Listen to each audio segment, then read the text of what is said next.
Hello students, this is your science teacher Aarti Mishra and now I am going to describe you the chapter The Nature of Matter. This chapter number 3 for class 6. Okay बेटा, इसके previous chapter में हमने study कर लिया था matter के बारे में सारा कुछ और इसमें उसके कंपोजिशंस भी पढ़े थे, लेकिन इसमें थोड़ा सा ओवरव्यू आपका चेंज होगा. ओवरव्यू मीन्स जैसे कहते कि एक सिक्के कॉइन के टू फेसेस होते हैं ना, बिल्कुल उसी तरीके से. सो पहले जब मैटर क्लासिफाई किया गया तो उसके नंबर ऑफ वेज हुए. अर्लियर में इंडियन ग्रीक फिलोसोफर साइंटिस्ट आए, उन्होंने बताया कि जो मैटर होता है वो 5 मेन एलिमेंट से बना होता है. The 5 main elements are air, earth, fire, sky and water. But जब मॉडर्न साइंस को हमने देखा तो मॉडर्न साइंस में 2 प्रिंसिपल वेज को लेकर मैटर को क्लासिफाई किया गया. 2 प्रिंसिपल वेज को लेकर क्लासिफाई किया गया. क्या? On the basis of physical state, on the basis of chemical constitution.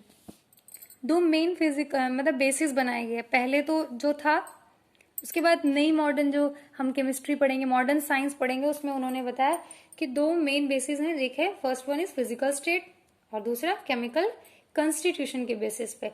So in this chapter we will briefly discuss about this topic. So we have learned earlier that matter exists in different states due to difference in their physical state. हमने पहले पढ़ा है कि matter exist करते हैं different states में due to their physical states के different होने की वजह से. उनका मॉलिक्यूलर अरेंजमेंट भी हमने बहुत अच्छे से पढ़ा था. But if we consider the classification on the basis of chemical constitution, all matter can be broadly classify. अगर हम उसकी केमिकल कंस्टिट्यूशन की बात करते हैं तो उसको 2 मेन कैटेगरीज में डिवाइड किया जाता है. First one is pure substance and second one is impure substance. So pure substance क्या होते हैं? ऐसे substance जिसमें pure substance have constant composition and are always homogeneous. These are further divided into elements and compounds. The first question arises, what is this term? Homogeneous क्या है? So बेटा homogeneous कहते हैं जिसके अंदर एक ही तरह के सारे एलिमेंट्स प्रेजेंट हो, एक ही तरीके का कंपोजिशन प्रेजेंट हो, उसी को हम कहेंगे होमोजेनस है. ऐसा ना हो कि उसमें किसी और चीज का मिक्सचर किया गया हो, सो उसको कहेंगे हेट्रोजेनस. सो जो भी प्योर सब्सटेंस होंगे उसके अंदर कांस्टेंट कंपोजिशन होगा, सारे के सारे सेम होंगे. These are further divided into elements and compounds. और ये जो होमोजेनस प्योर सब्सटेंस को हम 2 कैटेगरीज में डिवाइड करते हैं, एक होता है एलिमेंट और एक होता है compound. The second one is mixture को तो हम इजीली समझ सकते हैं जिसमें किसी और चीजों को मिलाया गया. Mixtures have variable compositions. अब अलग अलग चीजें हैं, अलग अलग चीजों के अलग अलग कंपोजिशंस होंगे. So these are known as heterogeneous. ये होमोजेनस भी हो सकते हैं. हो सकता है कि मिक्सचर्स किया गया हो, उस मिक्सचर्स में सबकी कंपोजिशन सेम आए. हो सकता है उसके डिफरेंट हो, तो अगर डिफरेंट होगा तो वो हेट्रोजेनस मिक्सचर होगा, अगर वो सेम है तो वो होमोजेनस मिक्सचर होगा. सो before going to description, we have to study about this tabulation form chart. So here matter क्या हो सकते हैं? लिविंग भी हो सकते हैं, नॉन लिविंग भी हो सकते हैं. मैटर तो वही होता है ना, which occupy space and can be perceived by, have mass and can be perceived by our senses. तो हम उसको लिविंग को भी सेंसेस से फील कर सकते हैं, नॉन लिविंग को भी सेंसेस से फील कर सकते हैं. So living and non living both. But अगर हम नॉन लिविंग मैटर्स की बात करते हैं, सो नॉन लिविंग मैटर्स को भी हमने 2 कैटेगरी में डिवाइड किया है. एक होता है प्योर सब्सटेंस और एक होगा इम्प्योर सब्सटेंस. प्योर सब्सटेंस अभी हमने पढ़ा था ना, जिसमें सभी सारे कंपोजिशन सेम होते हैं. सो प्योर सब्सटेंस की 2 कैटेगरीज में डिवाइड किया गया, एक है एलिमेंट्स और एक है कंपाउंड्स. और यहाँ पर एलिमेंट्स को कितनी कैटेगरी में डिवाइड किया गया? 4. 1 2 3 4. First metals, second is non-metals, third is metalloids, and this one is fourth one is inert gases.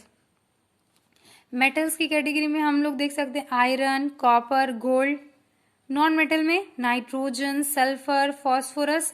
Metalloids arsenic, germanium, antimony. Inert gases में हीलियम, नियॉन, आर्गन. एंड बेटा don't worry, we will discuss in briefly but in next topic. Impure substances, mixtures are there. 2 types of mixtures, homogeneous, heterogeneous. Sugar in water, mud in water. Sugar के particles को क्या आप देख पाएंगे water में अगर वो डिजोल्व हो जाएंगे? नो। तो सब क्या हो गए? होमोजेनस, उसी के जैसे हो गए, वाटर के जैसे ही हो गए, तो सेम कंपोजिशन हो गया। मड इन वाटर आप देख सकते हैं easily, so heterogeneous. So our first topic is elements. Elements क्या होते हैं? The first question arises in our mind. अभी तक तो हमने पढ़ा कि प्योर सब्सटेंस थे, मिक्सचर्स थे। अब हमने पढ़ना है प्योर सब्सटेंस जो 2 कैटेगरीज में डिवाइड किया गया। तो फर्स्ट क्या है? एलिमेंट।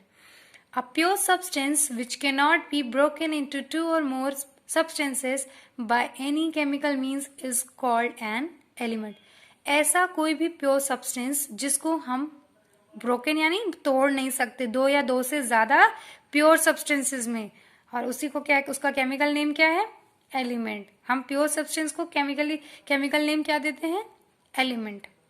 अब आप देखेंगे कि 118 different elements which have been identified till today. अगर आज तक की बात करें तो 118 एलिमेंट्स जो है हमारे डिस्कवर किए जा चुके हैं। Some of these elements have been made by scientist, कुछ तो साइंटिस्ट ने मेजर किए हैं, and while most of them occur naturally, और कुछ नेचुरली ही अकर हुए हैं।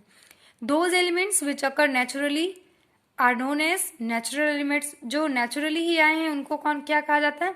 Natural elements. और some of these elements emit harmful radiations and these elements are known as radioactive elements। और जो कुछ एलिमेंट्स ऐसे होते हैं जो हार्मफुल रेडिएशंस देते हैं, जो हमारे लिए अच्छे नहीं होते हैं। So these elements are known as radioactive elements। For the sake of convenience, elements have been divided into 4 classes।